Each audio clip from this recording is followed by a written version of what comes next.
Renungan Harian Katolik, Minggu 9 November 2025. Gereja Tempat Kudus. Kepada pedagang-pedagang merpati ia berkata, "Ambil semuanya ini dari sini, jangan kamu membuat rumah Bapakku menjadi tempat berjualan."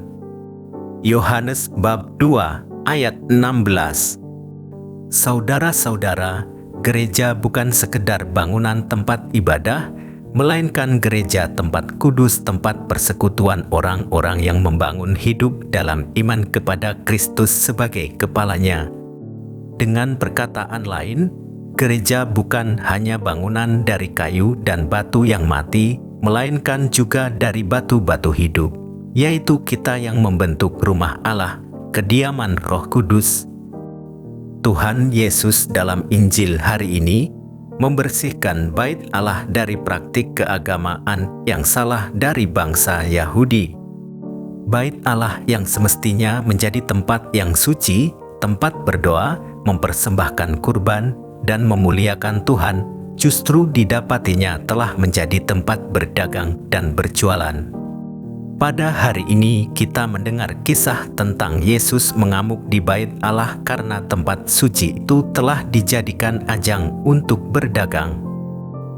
Menurut beberapa ahli kitab suci, penyebab utama kemarahan Yesus adalah karena para pedagang itu menjual dengan harga yang sangat mahal dengan alasan hewan atau ternak itu digunakan untuk persembahan kepada Allah.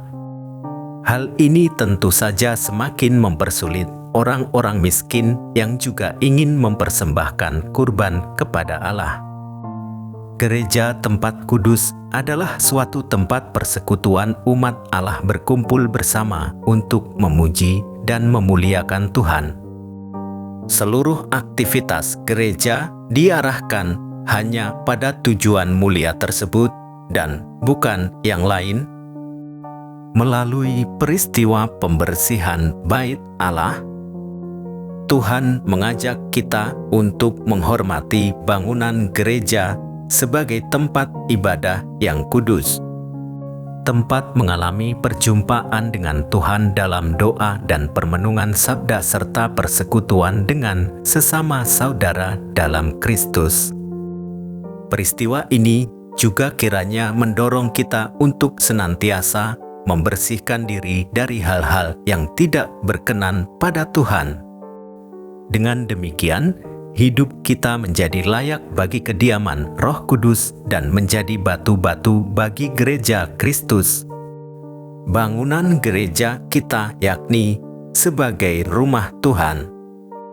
Sebagai tanda kehadirannya, di setiap gedung gereja ada tabernakel yang di dalamnya ditahtakan sakramen Maha Kudus.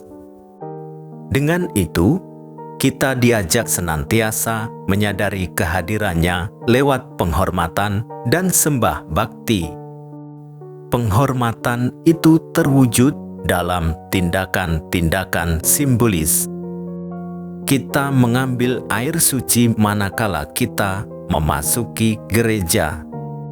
Kita kemudian berlutut sebelum duduk di bangku yang disediakan. Selanjutnya, kita berdoa secara pribadi atau mengikuti ibadat bersama umat yang lain.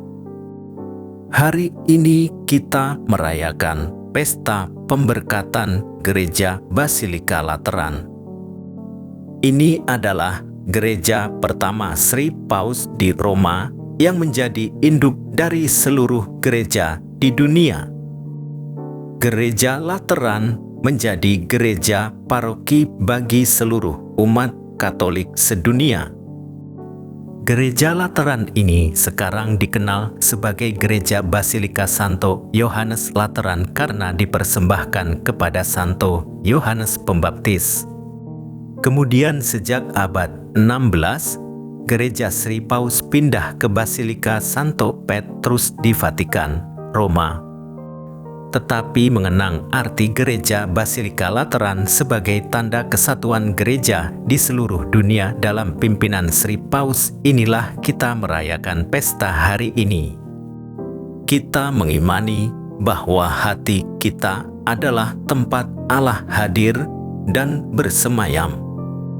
Karena itu, sebagai pengikut Kristus, cintailah rumah hati kita dan hiasilah dengan ketenangan dan kesucian agar Allah tetap bersemayam dalam hati kita.